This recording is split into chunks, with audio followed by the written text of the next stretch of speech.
Boa noite, Mar. Então, boa noite. Vamos iniciar mais um estudo aqui pelo Espiritismo para Todos, com muita alegria, né, da gente poder compartilhar esse entendimento. E hoje a gente vai seguir os itens falsos, manipulados e acrescentados, na página 383. Quem é o espírito bom aí que vai querer ler? Hoje a Janete não tá. Não fui a última a ler? Não sei, eu leio tanto grupo. Não Eu acho que sei, fui a última a ler.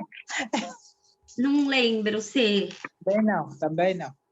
Não foi a Clarice que leu da outra vez? Foi a Clarice. Foi a Clarice, Foi a verdade. Clarice. É que ontem eu li no meu grupo. Tu quer ler ou quer passar a bola para Clarice? Mas só nós Posso- duas? Eu posso Ou ler alguém um que queira, pouquinho. ninguém Se a falou que garganta quer. pegar, daí eu passo para a Marisa. Vai. Pode ser? Cada um lê um pouco, tá bom. O importante Então é ler. vai. Quem quer começar? Vou começar, então. Tá. Vocês estão me ouvindo bem? Sim. Tá, eu vou começar. Os itens falsos, manipulados e acrescentados. Além das adulterações em frases e palavras ocorridas em toda a obra O Céu e o Inferno, como acabamos de ver, uma ardilosa artimanha foi empreendida pelo falsificador. Ele suprimiu grandes trechos de outros capítulos do livro, fazendo uso de partes deles para elaborar itens manipulados que foram acrescentados na versão adulterada do capítulo 8. Essa manobra visava semear o joio em meio ao trigo, que é a maneira de agir dos falsos profetas. Está entre os deveres dos verdadeiros espíritas esclarecer essa distinção, para que a doutrina espírita possa cumprir sua tarefa no mundo, como explica Santo Agostinho, no capítulo 31 de O Evangelho segundo o Espiritismo. Formai, portanto, um feixe e sereis fortes, e os maus espíritos não prevalecerão contra vós. Deus ama os simples de espírito, o que não quer dizer os tolos, mas os que se renunciam a si mesmos e que, sem orgulho para ele, se encaminham. Podeis tornar-vos um foco de luz para a humanidade. Sabei logo distinguir o joio do trigo. Semeai unicamente o bom grão e preservai-vos de espalhar o joio. Por isso que este impedirá que aquele germine e sereis responsáveis por todo o mal que daí resulte. De igual modo, sereis responsáveis pelas doutrinas más que, porventura, propagueis. Lembrai-vos de que um dia pode vir em que o mundo tenha posto sobre vós os olhos. Fazei, consequentemente, que nada oculte o brilho das boas coisas que saírem do vosso seio. Alguns trechos suprimidos foram introduzidos em outros lugares pelo adulterador. Vamos reproduzir esses trechos para que o leitor possa compreender o sentido original proposto na redação verdadeira de Allan Kardec. Itens 3º e 4º da edição adulterada, que não existem na edição original. São textos de outro capítulo de O Céu e o Inferno, cuja posição foi alterada pelo adulterador. No capítulo 4, O Inferno, um trecho da edição original foi suprimido na versão adulterada. No entanto, O adulterador retirou partes dele para formar os itens terceiro e quarto, que não existiam na versão original de Allan Kardec. Vejamos, versão adulterada, quarta edição, O Céu e o Inferno. Terceiro, não há uma única imperfeição da alma que não acarrete consequências funestas e inevitáveis, como não há uma só qualidade boa que não seja fonte de um gozo. A soma das penas é assim proporcional à soma das imperfeições, como a dos gozos é proporcional à soma das qualidades. A alma que tem 10 imperfeições, por exemplo, sofre mais do que a que só tem 3 ou 4, quando dessas 10 imperfeições não lhe restar mais que metade ou um quarto, sofrerá menos. E quando extintas por completo, não sofrerá mais e será perfeitamente feliz. O mesmo se dá na terra. Quem tem muitas moléstias sofre mais do que quem tem apenas uma ou nenhuma. Pela mesma razão, a alma que possui 10 qualidades tem mais gozos do que outra menos rica de boas qualidades. O Céu e o Inferno, versão de 1869. Hoje, alguém quer comentar? Pode continuar? Quarto, em virtude da lei do progresso que dá a toda alma a possibilidade de adquirir o bem que lhe falta, como de despojar-se do que tem de mal, conforme sua vontade e seus esforços, resulta que o futuro é aberto a todas as criaturas. Deus não repudia nenhum de seus filhos. Ele o recebe em seu seio à medida que alcançam a perfeição, deixando assim a cada um o mérito das suas obras. O trecho a seguir consta da parte final do capítulo 4, O Inferno, da edição original suprimido na edição adulterada, quarta edição de O Céu e o Inferno, e transferido, modificado, para os itens 3 e 4 do capítulo 8. As penas futuras segundo o Espiritismo. Destacamos as partes que correspondem aos itens.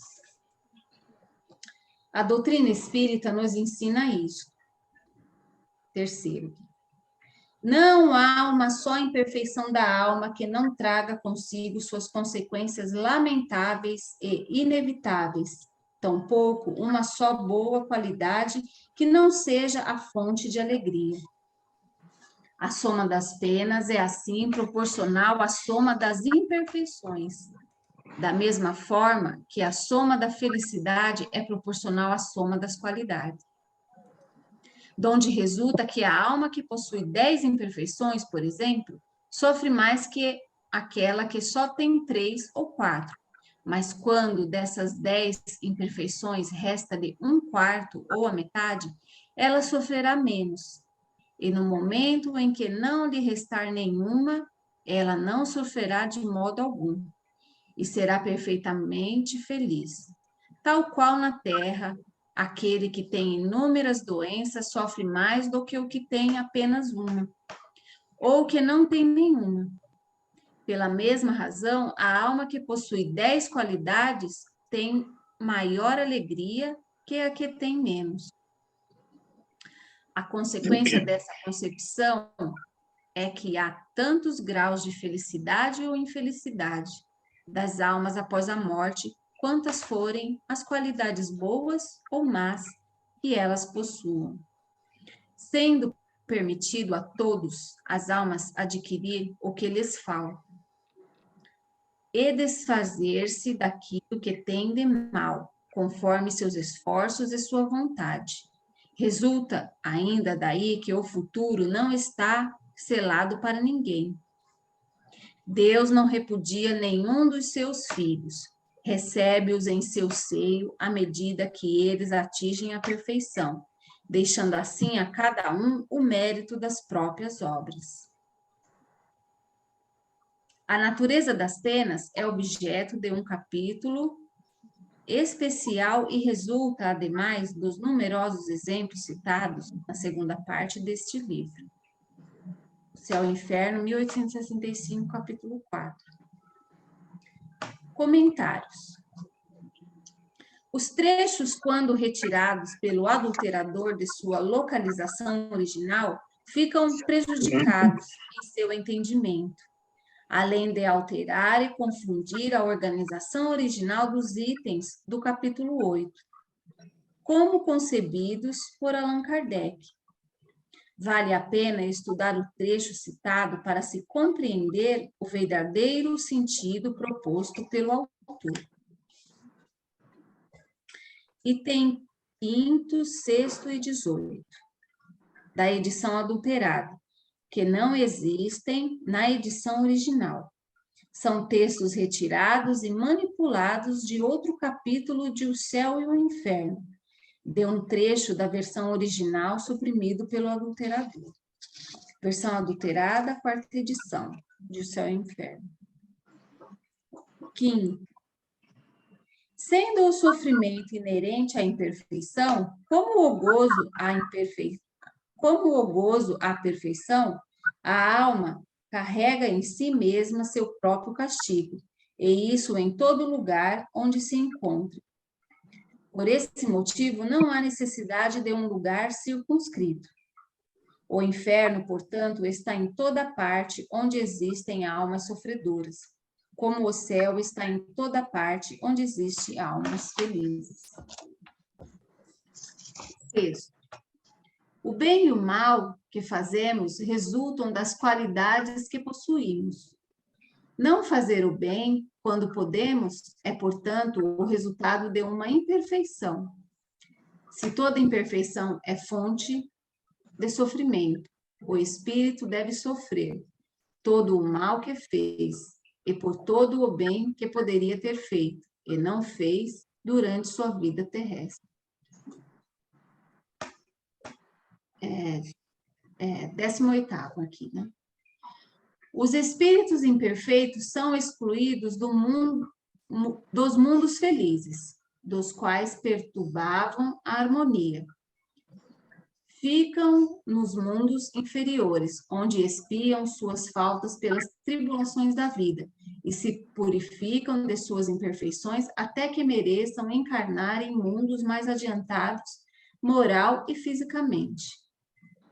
Se pode conhecer um lugar circunscrito de castigo, será nos mundos de expiação, porque é em torno desses mundos que pululam igualmente espíritos imperfeitos desencarnados, esperando uma nova existência que, permitindo-lhe reparar o mal que fizeram, ajudará no seu adiantamento. Trecho constante do capítulo 4, O Inferno, da edição original, suprimido na edição adulterada. 4ª edição de O Céu e o Inferno. E transferido, modificado para o item 3º e 4º do capítulo 8. As penas futuras segundo o Espiritismo. As descobertas científicas desalojaram o inferno do centro da Terra, da mesma forma como baniram o céu do empírio. Mas não destruíram a lei das penas e recompensas, porque esse princípio assenta-se na justiça de Deus.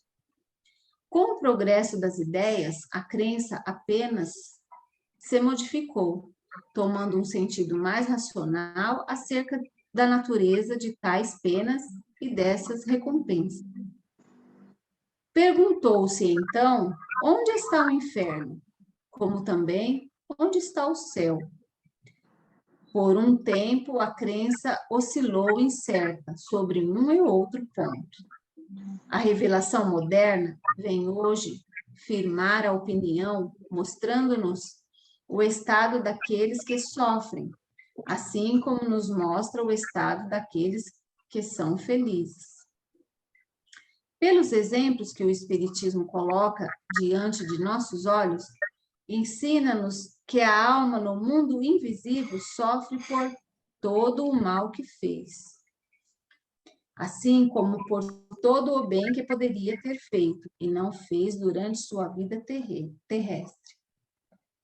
Que a alma não é condenada a uma penalidade absoluta, uniforme e por um tempo determinado, mas que sofre as consequências naturais de todas as suas más ações, até que se tenha melhorado pelos esforços da sua própria vontade.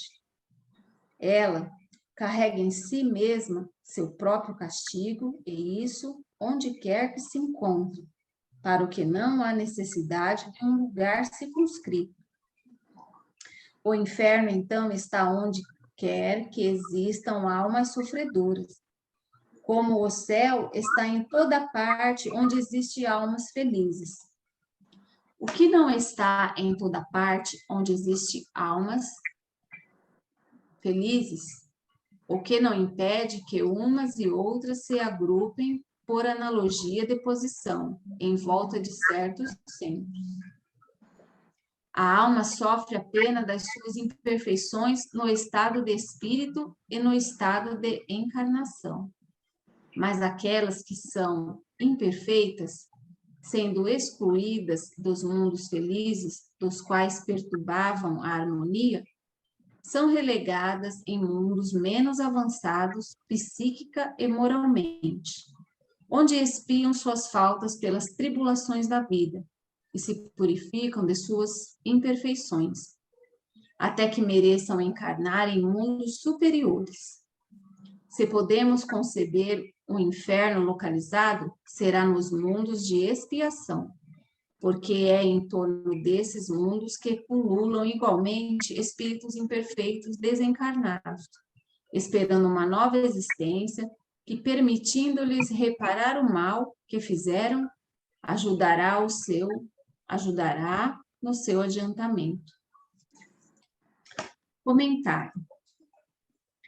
Da mesma forma que o anterior, esse trecho, por ter sido retirado pelo adulterador de sua localização original, fica prejudicado em seu entendimento, além de se alterar e confundir a organização originais dos itens do capítulo 8, como concebida por Allan Kardec.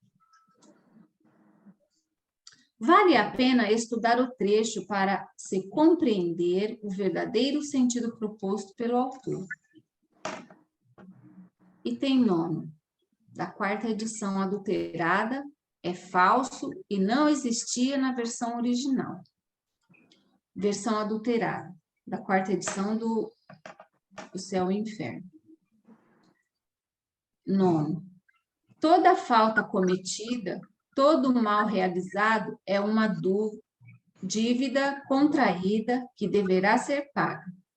Se não o for em uma existência, sê-lo-á na seguinte ou seguintes, porque todas as existências são solidárias entre si.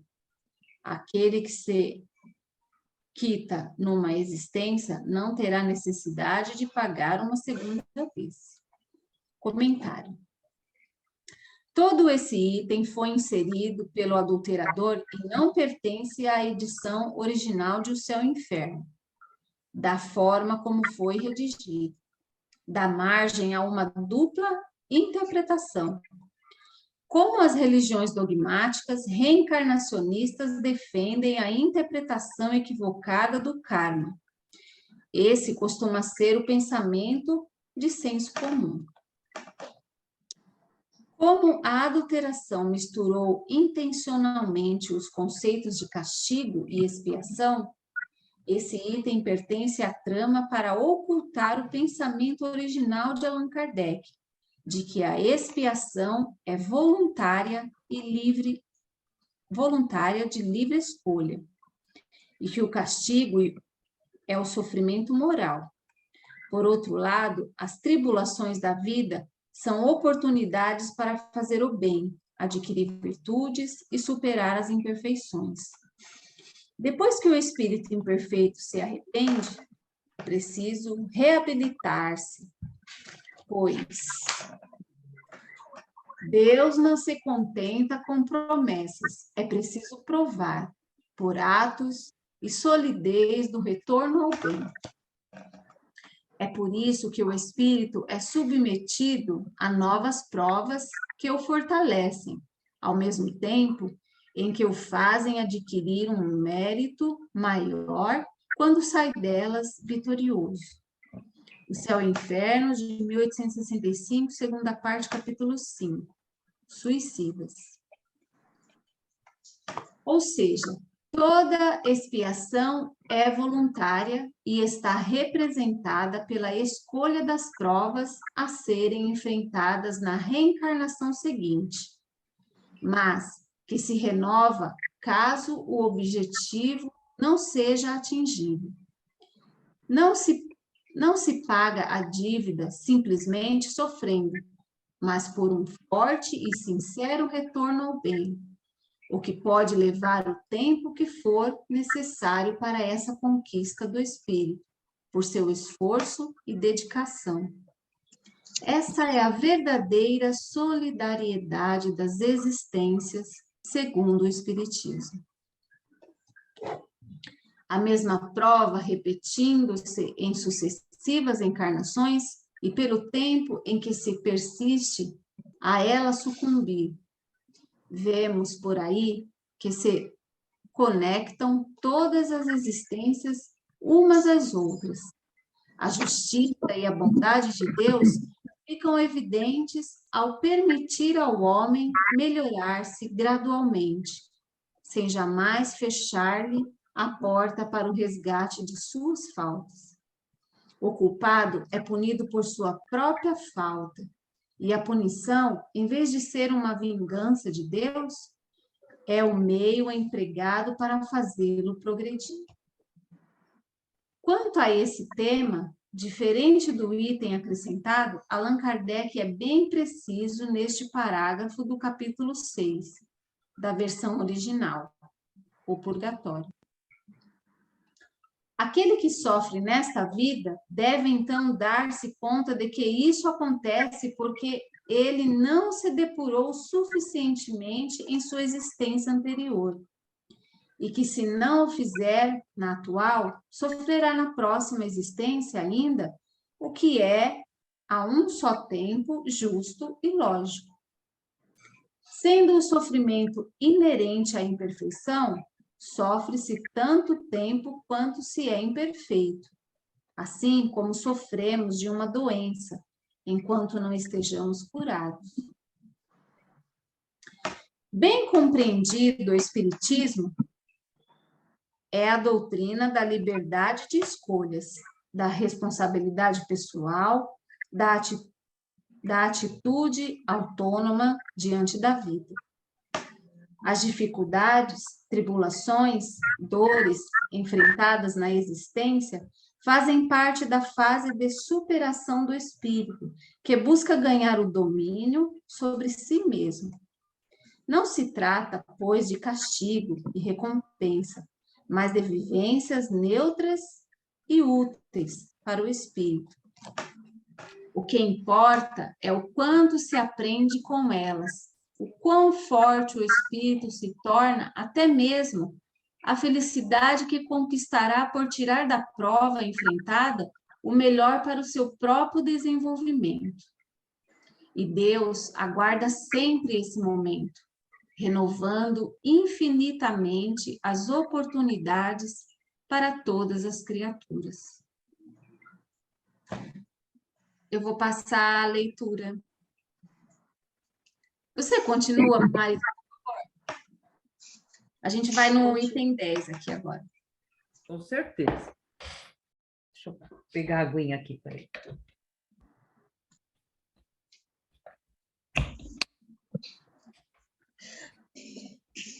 Item 10. O espírito sofre, quer no mundo corpóreo, quer no espiritual, a consequência de suas imperfeições. Todas as misérias, todas as vicissitudes sofridas na vida corpórea são oriundas das nossas imperfeições. São expiações de faltas cometidas na presente ou em anteriores existências. Pela natureza dos sofrimentos e vicissitudes da vida corpórea, pode-se julgar a natureza das faltas cometidas em anterior existência, bem como das imperfeições que lhes deram causa. Comentário. Como o anterior, esse item foi inserido pelo adulterador e seu texto inteiro não pertence à edição original de O Céu e o Inferno. Todavia, ele impõe afirmativas do adulterador que são ideias completamente opostas às da doutrina espírita. Esse falso item reforça a ideia do pecado, karma, castigo divino pelo sofrimento físico, e todos os demais dogmas criados pelo homem para submeter as massas ao medo de Deus, fé cega e submissão passiva. Analisemos o trecho frase a frase. O espírito sofre, quer no mundo corpóreo, quer no mundo espiritual, a consequência de suas imperfeições. Correto, porém, esse sofrimento, que é a consequência natural das imperfeições, deve ser compreendido como um estado ou sentimento de sofrimento moral do espírito imperfeito, que acaba quando ele supera sua condição de imperfeição. O espírito sofre, de imperfeição. Todas as misérias, todas as vicissitudes sofridas na vida corpórea são oriundas das nossas imperfeições. São expiações de faltas cometidas na presente ou em anteriores existências. Errado. Essa generalização é falsa. As misérias e vicissitudes da vida corpórea são naturais nos mundos menos evoluídos como o nosso. Até os animais as vivenciam. Mas, para os espíritos conscientes de sua tarefa de desenvolver suas faculdades e conquistar seu livre-arbítrio, elas são as oportunidades dadas por Deus para a sua voluntária evolução espiritual.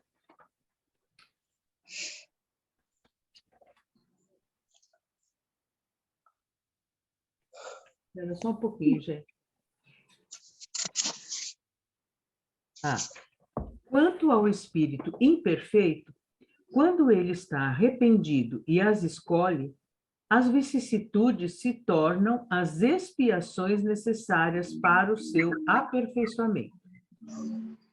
Pela natureza dos sofrimentos e vicissitudes da vida corpórea, pode-se julgar a natureza das faltas cometidas em anterior existência, bem como das imperfeições que lhe deram causa. Errado. Essa generalização leva à falsa ideia de que todos os encarnados no mundo são espíritos imperfeitos. O adulterador, que defende o dogmatismo religioso, induz o leitor à equivocada ideia da queda do espírito no mundo de castigos divinos. Esse é o pensamento retrógrado do velho mundo. O verdadeiro espiritismo está longe disso, revolucionando com sua teoria moral libertadora. Veja o que se afirma em O Evangelho segundo o Espiritismo, capítulo 3, item 14. Todos os espíritos que encarnam na Terra vão para aí em expiação. As raças a que chamais selvagens são formadas de espíritos que apenas saíram da infância e que na Terra se acham, por assim dizer, em curso de educação, para se desenvolverem pelo contato com espíritos mais adiantados. De forma geral, os espíritos que iniciaram sua fase humana na Terra trabalham para a sua evolução, enfrentando as vicissitudes como desafio para o despertar de seus valores. São propensos ao trabalho dedicado à solidariedade. Nesse caso, as misérias e vicissitudes são um meio de progresso. para os imperfeitos, é uma forma voluntária de purificação. Por outro lado, as misérias e vicissitudes podem também constituir uma missão. Allan Kardec, na segunda parte de O Céu e o Inferno, pergunta a um espírito feliz que havia morrido por acidente: poderia dar notícias de sua filha, falecida 4 ou 5 anos antes do pai? Ela está em missão na Terra, respondeu o espírito. Ela está feliz enquanto criatura encarnada? Não, como criatura ela não é feliz, pelo contrário.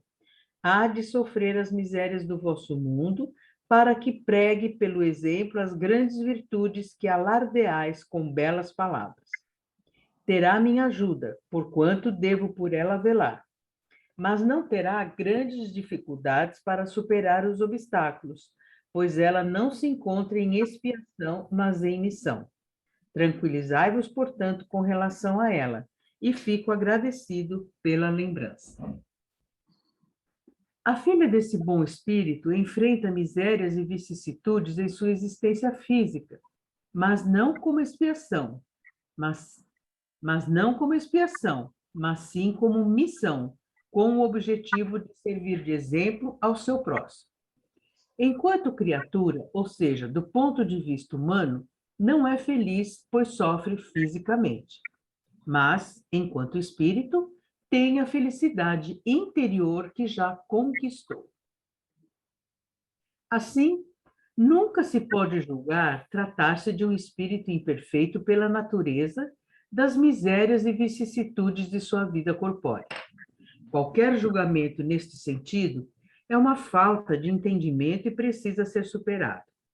O espírito que enfrenta as misérias do mundo pode estar em evolução ou ser um espírito imperfeito que não se arrependeu, ou um espírito que escolheu essa condição como expiação, ou até mesmo um espírito bom em missão. Diante dessa incerteza, devemos ajudar de forma incondicional todo aquele que padece no mundo, pois essa solidariedade será o alimento benéfico de seu despertar, ao ver o exemplo do bem que busca aprender. Nota de rodapé 73. Entre os crentes das religiões ancestrais reencarnacionistas que adotam a falsa ideia do karma, há um hábito pernicioso de observar os miseráveis e passar de largo, dizendo: é preciso deixá-lo sofrer sozinho, pois está sendo castigado por Deus e deve padecer por sua culpa. Segundo a teoria moral espírita, esse é um completo equívoco, pois estamos juntos no mundo para despertar a solidariedade. As misérias do mundo, em sua maioria, têm como causa o egoísmo e o orgulho dos indivíduos. Elas devem ser enfrentadas e superadas pelo esforço individual e coletivo. Será pelo empenho na caridade desinteressada que a humanidade alcançará sua regeneração em busca de tornar-se futuramente um mundo feliz. Fim da nota de rodapé. O movimento espírita precisa, pelo estudo dedicado, libertar-se desses falsos conceitos implantados pela adulteração das obras de Allan Kardec, que apenas mantém os equívocos das religiões ancestrais dogmáticas. O infame objetivo da adulteração está em impedir o surgimento do mundo novo e a difusão da moral autônoma. Não conseguirão, pois está entre as leis da natureza a inevitável evolução moral da humanidade. Algum comentário, gente? Alguma pergunta? Não? Eu queria Não. lembrar da questão quando ele fala, ele vai trabalhar também isso na Gênese, né? Quando ele traz a fala, né, de Deus para Eva: a mulher ganhará seu filho com dor. E para o homem, né, para Adão: ganhará o seu pão com o suor do teu rosto. Não é em forma de castigo, mas ali Kardec é muito claro, porque tal é a condição desse mundo material. muito material ainda. E aí, quando a gente, né, fez todo o estudo segunda-feira sobre a questão da necessidade, né, da encarnação, Kardec, lá na Revista Espírita, Kardec está explicando, né, as necessidades que o corpo vos fazem experimentar, estimulam os vossos espíritos e os forçam a buscar os meios de as prover deste trabalho forçado, ou seja, porque na condição que você está ali material, você é forçado a ir trabalhar. Nasce o desenvolvimento do pensamento. Olha que importante.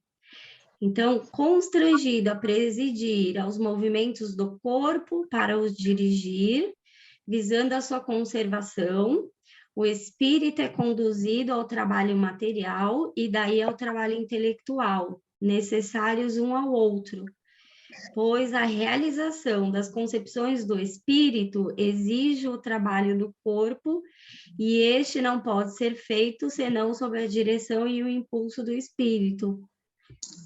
Gente, é tão fácil de compreender. E aí, quando ele está falando já, né, do despertar das questões morais, é quando ele fala das necessidades que a gente passa, nascem as vicissitudes que nos fazem sentir o sofrimento e compreender a comiseração que devemos ter pelos nossos irmãos na mesma posição. Porque, e aí ele coloca claramente, e esse estado é transitório. É, pois, necessário o adiantamento do espírito, que sem isso ele ficaria estagnado. Não traz um processo natural, gente, de desenvolvimento? E a própria inteligência do homem, né, que cada vez mais vai suprir as questões materiais, e, né, depois esse despertar para as questões morais, que é as 3 fases que ele divide, né, do processo reencarnatório. Ninguém quer falar nada, gente? Vocês estão quietos aí? Vamos seguir? Ninguém quer falar? Não. Então vamos. Então tá. Item 16. Aqui, ó, uma outra coisa que o autor coloca bastante, esse pensamento generalizado, no entendimento psicológico, a gente entende até como uma distorção cognitiva, que, né, prejudica muito, porque a gente pega um fato e generaliza para todos, dentro da visão psicológica hoje, e isso é uma distorção cognitiva que a gente faz. Pegar um fato e generalizar, que é o que ele faz aqui. Então, você vê um sofrimento de um espírito e generaliza que tudo é igual. É igual para todos, que todos têm no mesmo processo. E isso traz um falso entendimento deste princípio que Kardec está trabalhando aqui. Distorce o entendimento. Mas vamos seguir. Ô, Juliana. Oi.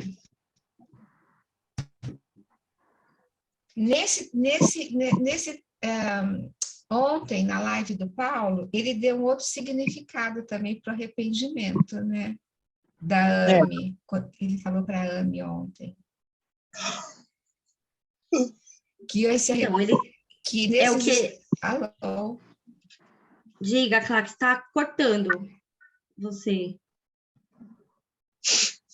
Minha internet é ruim. Então, parece que recentemente uma outra interpretação, outro estudo do arrependimento, que seria o arrependimento, essa dor moral, né? Será que é isso? O arrependimento, o que eu não entendi. Depois do arrependimento, cortou. Um arrependimento? Que seria uma dor moral. Sim. Porque é uma questão psicológica, você percebe? É interno. Porque a questão que a religião, o Paulo trabalhou ontem, foi toda a questão da salvação, aí ele trouxe, né, a análise dos trechos da Bíblia. E o arrependimento é uma mudança de consciência, né? Uma compreensão, porque é só dessa forma que você não adianta falar, eu fiz tal coisa, eu me arrependo. É isso. É da boca para fora. Por isso é necessário, no processo de expiação, a escolha da prova. Aonde você, vamos pegar um exemplo, né? Não sei até se o Paulo usou ontem, quando você vivencia a questão do vício, tudo bem. Por um tempo, você fica num estado de abstinência, você não tem contato com o vício, você não sai, né? Mas aí chega uma hora que você vai ter que se pôr à prova. Você vai entrar em contato com os gatilhos que te despertam aquela vontade de usar. Na situação da prova, você vai se pôr, né, em situações em que você vai ter que ver se você realmente vai cometer o mesmo, né, ato. Porque não adianta só da boca para fora, você falar, eu me arrependo. Não é assim que funciona. Eu né? estava Você escutando precisa... agora há pouco, desculpe. Diga, cá. Não, é que eu estava escutando agora há pouco a live do Paulo, que eu não vi ontem, aí eu estava vendo hoje, né? E ele falou, ele fez essa fala que a Clarice está comentando, exatamente quando ele diz que, assim, existe o sofrimento moral e o sofrimento físico, e que a Igreja Católica faz essa confusão quando ela acaba deixando a ideia de que o sofrimento é físico, né? E aí ele até aborda bastante, vocês assistiram ontem, vocês sabem como é que é, né? O que ele falou. Mas eu acho que é isso que a Clarice está dizendo, não é, Clarice? Ela travou, cara. Acho que ela não está nem ouvindo. Na verdade,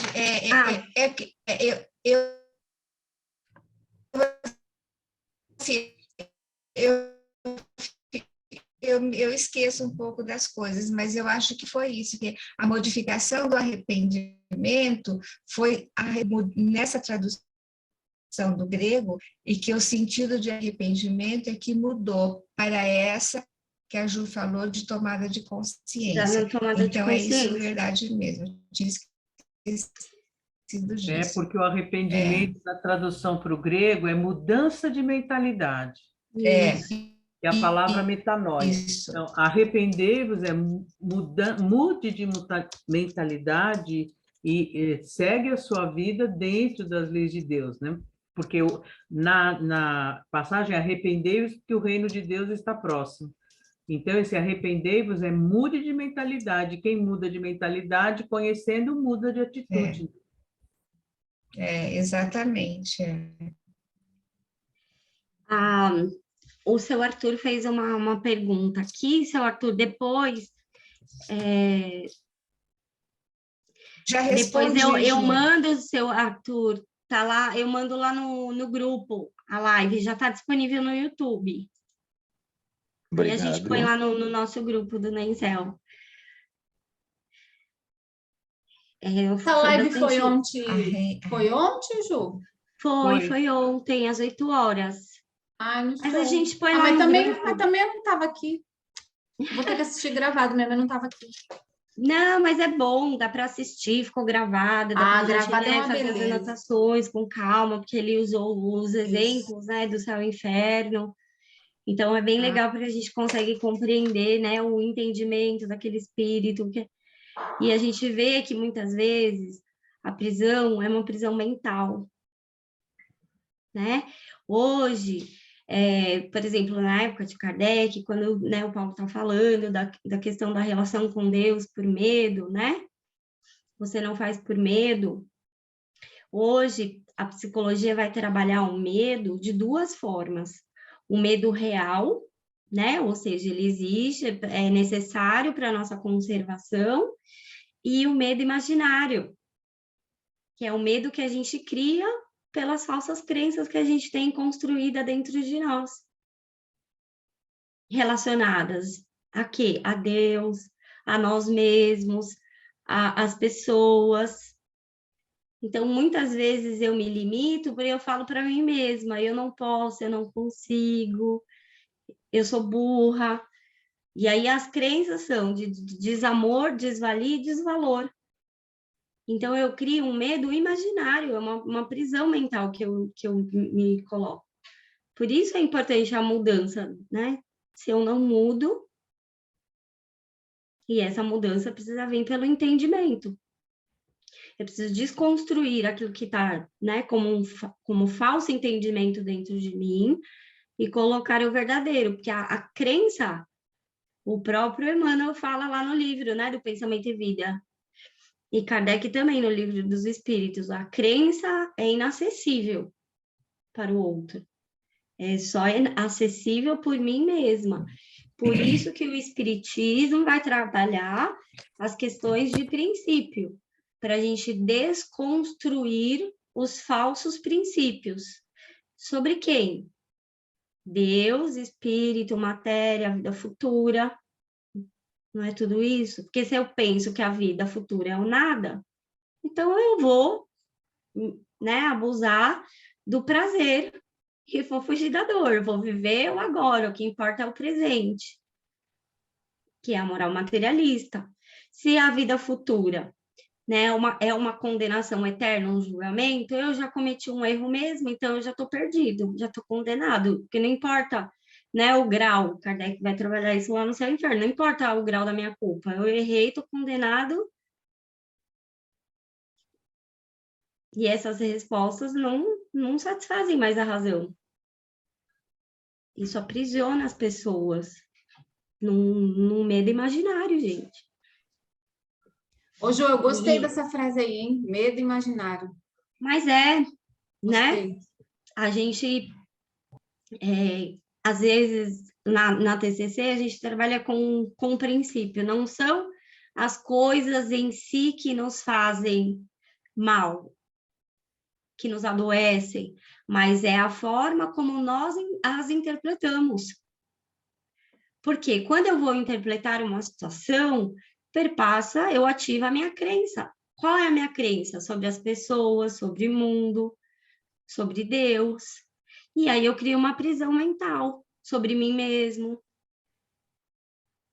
Né? E essa crença, esse entendimento que o dogma traz, você é perfeito, você foi criado perfeito e você desobedeceu, e aí agora você sofreu a queda e está aí para pagar. E né? E toda essa construção que vem vindo. Quantas vidas a gente viveu sobre esse dogma? E quando você fala assim, você desobedeceu Deus, por isso que você está sofrendo. Daí a pergunta que vem é, eu não quero continuar sofrendo, eu quero obedecer Deus. E o que Deus quer de mim? Aí vai ter alguém que vai dizer, ó, Deus quer isso de você. Aí não é a sua consciência que está falando. O que Deus quer de mim? Alguém que está falando, ó, Deus quer isso de você. Heterônimo. Percebe? E por isso a importância que a gente está vendo, né, do estudo. Eu estava conversando com a Má hoje. Cadê a Marisa? Ah, tá aí. Não tá te vendo, Má. A gente já... E com a Marisa também. A gente estava conversando, a Genesia, a gente estava falando a questão da importância da filosofia. E por isso o Espiritismo não pode vir como uma religião. As coisas que a gente estuda, né, na filosofia, no espiritualismo racional, a clareza de entendimento que eles vêm trazer, e aí a gente consegue compreender por que Kardec mesmo fala as religiões são freios para se dominar as pessoas. Você não faz por medo, mas é porque você desconhece o verdadeiro princípio. E aí você é condicionado, você é levado, guiado pelo falso princípio. Ô, Ju, algumas pessoas podem dizer assim, mas eu não tenho religião nenhuma, eu não vou em nenhuma religião, eu não sigo religião nenhuma. Mas as atitudes dela, as ideias dela, o pensamento dela é tudo heterônomo. Aí a gente fala que está no subconsciente dela, essa crença, ou ela aprendeu ali junto com os pais, ali no meio que ela vivia? Não é generalizado, percebe? Porque aí é uma distorção cognitiva nossa, pegar um caso e generalizar. É uma distorção. Cada caso é um caso. Então, pode ser ali na família, uma família muito religiosa, e aí aquela pessoa não aceita, mas, querendo ou não, ela foi criada ali com aquele falso entendimento. Ó, Deus castiga, Deus está vendo, Deus vai te punir. Quando lá na frente, se ele vivenciar um sofrimento muito doloroso, ele pode, né, trazer essa crença, ela pode suscitar, pode até vir para o consciente, porque na terapia você vê a pessoa, ela verbaliza a crença, gente.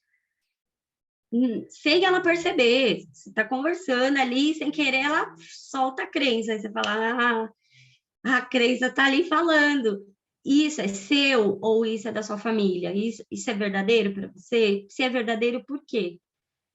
Ela tem que saber diferenciar o que é dela, o que é do outro, o que é da família, porque a gente traz o meio, Kardec fala, o meio influencia, né? Lá na Gênese, o meio influencia. E essa é a mudança de consciência, de despertar, isso é meu, essa crença é minha, eu acredito nisso, por que eu acredito nisso? Faz sentido isso para mim? Ô, Ju, mas a gente também pode trazer essas crenças enraizadas de outras reencarnações também, né? Pode, porque quantas vidas a gente, né, deve ter vivido sobre esses dogmas, né? Hoje a gente estava conversando sobre isso, o domínio, gente, das religiões, né, da religião, é assim, o próprio filósofo, ele fala nessa ordem, né? Vinha na produção do conhecimento, vinha nessa ordem, a punição. Primeiro a cicuta, lá que veio para Sócrates, depois a cruz para Jesus, e a Inquisição para o Galileu, quando ele trouxe o sistema diferente do que a igreja acreditava. É um sistema de domínio. E você imagina o quanto você tem que ter. Aí é o outro sentido da crença. A crença como inacessível ao outro, a gente pode ver, né, modelos como Sócrates, Jesus, não importa o que você faça com o meu corpo, a minha crença é inacessível à minha e ela é a verdade, e eu fico com ela. Porque ele compreende o verdadeiro princípio. E quando você compreende, gente, não tem como você voltar atrás. Quando você compreende o espiritismo verdadeiramente na sua essência, não tem como você retroceder. Você voltar atrás, você voltar para as questões heterônomas. Mas o espiritismo verdadeiro, né? E isso que você está falando, Ju, é tão importante, tão bonito, né? Porque Sócrates, por exemplo, assim Sócrates como Jesus, eles morreram por serem fiéis aos seus princípios, não abrirem mão, fiéis do que eles acreditavam. Tanto que no livrinho, modo de dizer, né? No livro do Herculano Pires, tem lá que a mulher de Sócrates, quando soube que ele foi condenado, foi ao encontro dele e falou: Sócrates, saiu, né, a sentença, você foi condenado, você vai morrer. Ele falou: todos nós vamos morrer um dia. Ela falou: mas você vai morrer injustamente.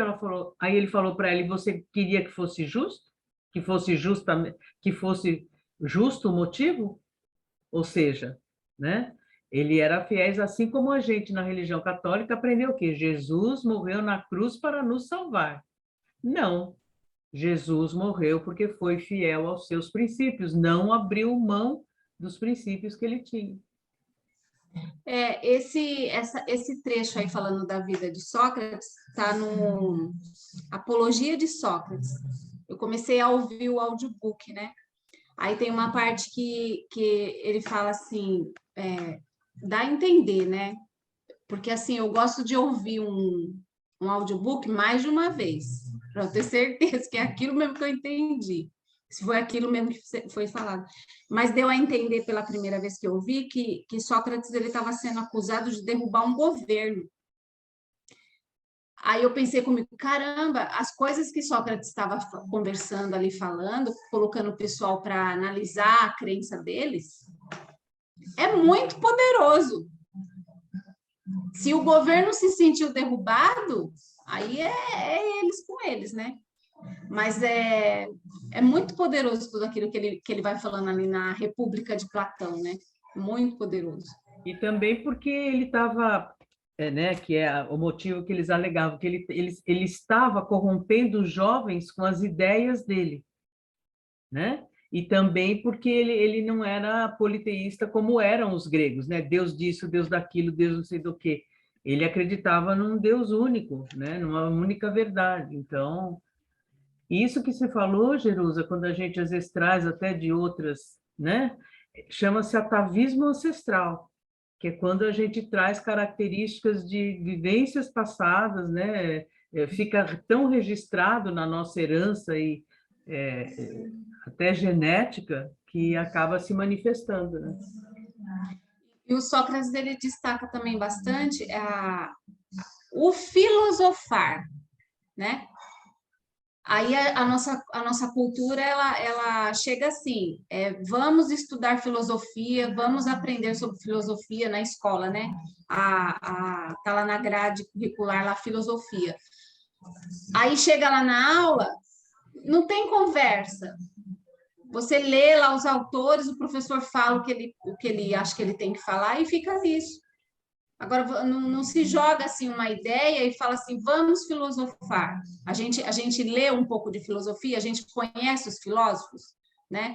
Conhece a evolução deles de pensamento na história, tá? Mas vamos filosofar nós agora. Não tem essa parte da aula. Que é a discussão Eu das tenho certeza ideias. que se tivesse, todos os alunos amariam a filosofia. E Sócrates, ele fala assim, desde criança, ao invés de ficar ensinando aquelas epopeias, aqueles poemas lá que trazia inverdades em relação à alma, né, ao ser humano, que instruísse a criança ali para que ela filosofasse, né? Mas olha, Rô, está começando a mudar, sabia? É verdade. Porque a minha neta de 11 anos, ela está no 6º ano, né? E ela tem filosofia. E ela teve prova, e eu acompanho os estudos dela, tudo. Aí, quando foi o livro, que a prova é do quê? É de filosofia, vovó. Tá, então vamos estudar. Vó, filosofia não precisa estudar, porque filosofia é pensar. E a prova dela foi toda dissertativa. A bichinha não tirou 10, gente? Ai, que E olha as lindo. perguntas. Quem sou eu? Como eu me... Não é como eu me identifico, como eu... Agora não lembro, mas alguma coisa assim. Da onde viemos? Qual é o grande desejo do homem? Coisas assim, né? Então, as crianças estão, pelo menos na escola que ela está aqui em Itatiba, que para mim foi uma surpresa, porque não é uma escola de elite, não, é uma escola boa, mas ela tem filosofia e lógica. E daí a gente percebe, né? O mais importante, o que faz a humanidade progredir é as perguntas. E não as respostas, as perguntas. Uma vez o Paulo levou no Livre Pensamento, eu não sei se vocês lembram disso, aquele rapaz, aquele negro bonito, Tarquínio, que ele é filósofo. E ele contando sobre Sócrates, né? Quando ele estava a caminho num banquete na casa de Platão, e aí que ele parou na porta, assim, perto da porta, e lá ele ficou. E aí diz que acho que o irmão de Platão chegou e falou assim: "Ô, Sócrates está lá parado na porta, você não vai falar para ele entrar?" E não, deixa ele lá que ele fica assim os 3 dias. E ele realmente ficava uns 3 dias assim, meio, né? Meio não, fora realmente, né? De si mesmo e tipo no etéreo e depois voltava. Eurípides Barçanufo Ele que saía de vez em quando. É. Ó, interessante a gente convidar o Tarquínio para qualquer dia aí para falar para nós sobre Sócrates. Ele é bárbaro. Você já ouviu ele, Juju? Já assisti o dia que ele foi muito lá. Legal. Eu queria trazer a colocação que o senhor Arthur colocou aqui, né? O espiritismo não é a religião do futuro, né? Mas o futuro das religiões. Por que Kardec está falando isso? Quando a gente vai estudar, né, a filosofia, o espiritualismo racional, o que eles estão colocando para nós, né? Eu vou ler um trechinho aqui para a gente refletir sobre essa questão, né? Não é porque a filosofia emprega ou deixa de empregar o mesmo método que se ufanam as ciências físicas, que ela está hoje pouco mais avançada do ponto em que a deixaram Platão, mas sim porque as suas verdades são desconhecidas, desfiguradas, contestadas ou repelidas por mil interesses contrários. O que não acontece atualmente com as verdades e conjecturas das ciências físicas e naturais, que podem ser divulgadas, experimentadas, aplicadas, confirmadas livremente, o que dá grande animação e muitas vezes proveito a quem as cultiva. As verdades filosóficas, porém, têm contra si as suscetibilidades de corporações poderosas, as vantagens práticas das crenças e das seitas, a ignorância de uns, o proveito de muitos, os preconceitos de uma ordem social que dispõe sucessivamente, que é o que eu falei, da cicuta, da cruz, das fogueiras e de cárceres para provar que só ela tem razão. É exatamente o que Kardec vai explicar na Gênese, né? E aí ele coloca assim, ó, as verdades filosóficas, as quais têm intimamente relação com a ordem religiosa, a ordem moral, a ordem política, enfim, com todos os elementos do mundo social, né?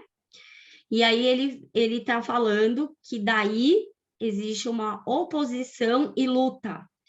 E quando a vitória da razão depende do emprego da força bruta, né, as fogueiras, a Inquisição, posto que esta não possa servir à melhor causa, contudo, loucura é tentar essa incerta vitória por meios arriscados e violentos. A filosofia se deve convencer para vencer. E aí ele está falando, né, de uma disputa entre o que foi, o que é, o que há de ser. Uma disputa entre as paixões e a justiça, entre o erro e a verdade. As religiões se fundamentam em falsos princípios. Então, quando Kardec fala é o futuro das religiões, ele está se referindo ao entendimento do Espiritismo enquanto uma filosofia. Porque quando a gente vê o estudo filosófico, né, esse entendimento filosófico, ele está falando que a filosofia e todas as outras ciências e tudo nasce do próprio homem. Olha o que ele coloca, né? A inteligência é o órgão de todas as ciências. Cria a psicologia, acha as leis da lógica, os fundamentos da estética e da moral e da legislação, por consequente de todas as ciências que se originam da liberdade humana e que seriam vãs ou não existiriam sem a liberdade. E aí ele coloca, deixa eu ver se eu acho aqui a parte que ele fala, né? Aqui, ó, uma profunda observação psicológica, o espiritismo, né, se fundamenta na psicologia experimental. Eis tudo o que é necessário, o que não exclui o concurso de outras ciências, porque todas elas são filhas do mesmo princípio. Todas se abraçam e mutuamente se apoiam, todas servem ao homem e todas, neste mais nobre empenho do espírito humano, pode esclarecê-lo com um reflexo dessa luz que dele mesmo receberam. Então, quando ele está falando isso, ele é o futuro, enquanto uma ciência que vem responder para o homem as questões de princípio que sempre permearam os homens. Deixa eu pôr aqui para carregar, que está acabando a bateria. Que sempre permearam os homens e sempre ficou no domínio da igreja a resposta, que é o que ele abre o capítulo 15 da Gênesis, o capítulo 14 da Gênesis, né? Os fluidos. Ele vai explicar essa diferenciação. As ciências materiais avançaram. Por quê? Porque a ciência provou que não existe alto e baixo. Provou como? Pelo avanço, não é mais pelos sentidos fisiológicos que a gente observa a natureza, o universo, a evolução dos seres. Percebe? Mas todas as questões que estavam relacionadas a nós ficou no âmbito do maravilhoso, do religioso. Aí surge o espiritismo, o espiritualismo. Ele vem combater exatamente isso, porque esse filósofo está falando do embate das ideias, porque a filosofia, ela perpassa pelas questões psicológicas, né, que é o estudo que a gente vem fazendo das questões do corpo, né, separar a vida animal da vida humana, instinto, prazer, dor, perpassa pelas questões morais que se fundamenta tanto o espiritismo quanto o espiritualismo na moral do Cristo. Não faça o outro que não gostaria que vos fizesse, faça o bem pelo bem, né? A moral do desinteresse. E é uma nova proposta de moral social, uma relação fraterna entre os seres. Então, é isso que o espiritismo vem trazer. Ele não vem substituir uma nova crença, uma nova religião, né? Mas é o futuro das religiões, por quê? Porque a ciência não desconstruiu as questões materiais. A Gênese, Kardec estuda isso na Gênese o tempo todo, né? Na parte científica, as revoluções periódicas, a geologia, e na parte moral. E a ciência, ela faz como, pelo menos eu ouvindo os audiobooks do Platão, né, falando de Sócrates, eu percebi isso, né?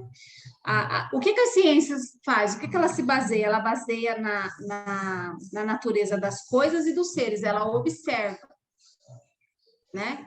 Então, desconstruiu toda essa ideia da Gênese baseada em crença. Agora, então, mas aí tem duas questões aí, tem duas questões. Vai falar sobre, vamos dizer, a formação do mundo, vai. Mas aí tem a duas nossa questões. ciência atual, ela desconstrói totalmente essa ideia. Então, mas por quê? Tem duas questões. A ciência, que você vai estudar os fatos, e a ciência que é construída pela razão do homem. Sim, porque tem também. Os fatos você vai observar. Só que aí é a questão da ciência metafísica. Porque é pela razão que você estuda a metafísica. Porque você pode observar a substância? Não pode. Não, do mesmo jeito a questão do buraco negro. Então, não dá para observar.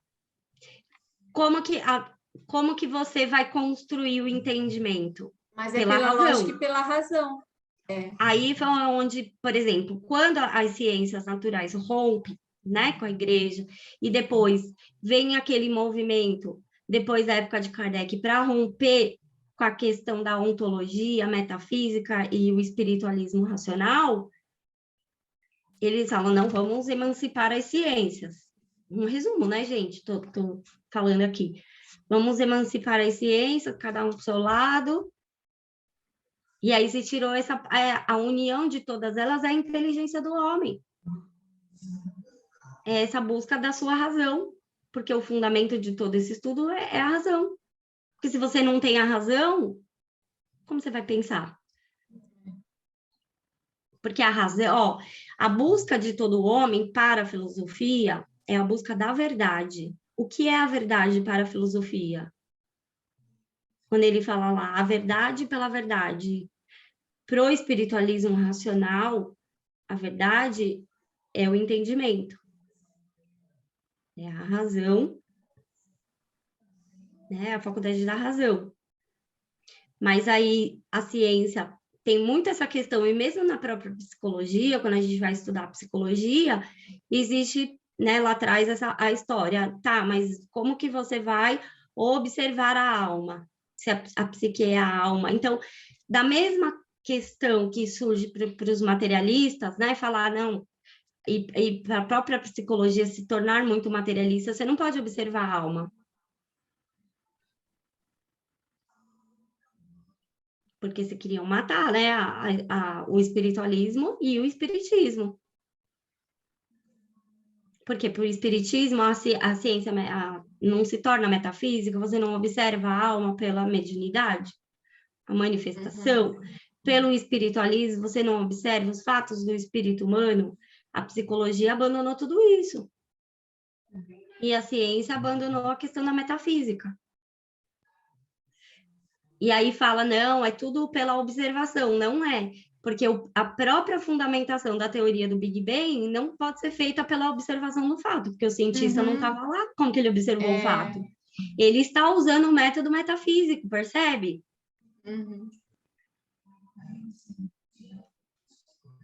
Mas quem sabe, né?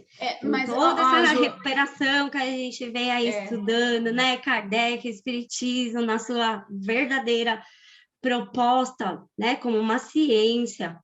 E ele classifica claramente como uma ciência filosófica com consequências morais, uma ciência positiva que estuda as leis e as causas dos fenômenos, uma ciência metafísica que utiliza a psicologia experimental. Gente, o céu e o inferno é a psicologia experimental. Você pega lá o depoimento, ou você pega lá a teoria, você vai lá nos depoimentos, é experimental. Tá lá o depoimento do espírito.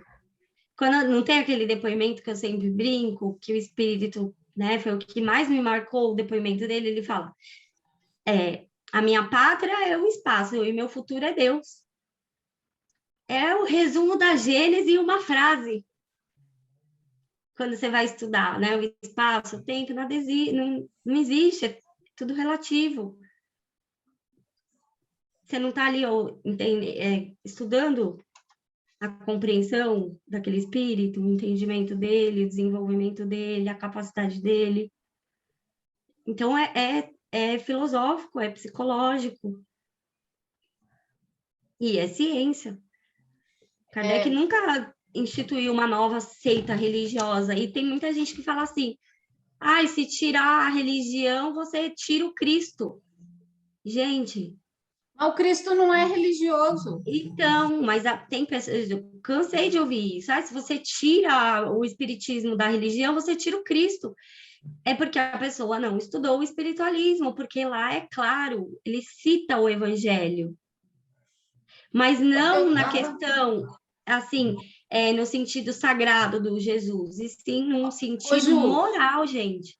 Eu estava vendo um programa que tem na TV Cultura, que aí tem...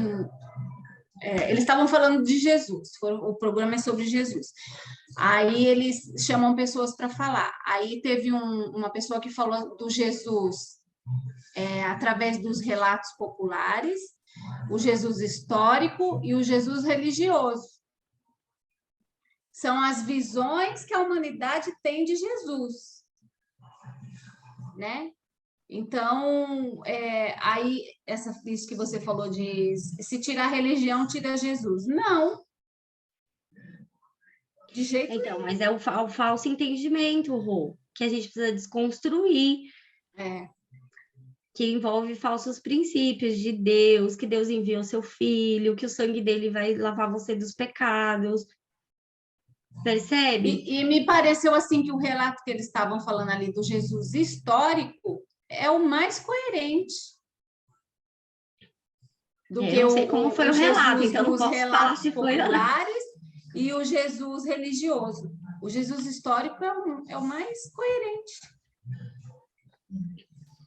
Para mim, né, eu gosto de ter o entendimento caminhando junto com o espiritismo, né? As questões morais, é uma proposta de moral, é um novo entendimento dos princípios, né? E como Sócrates e Platão. O filosofar dele estava trazendo uma questão moral, a meu ver, né?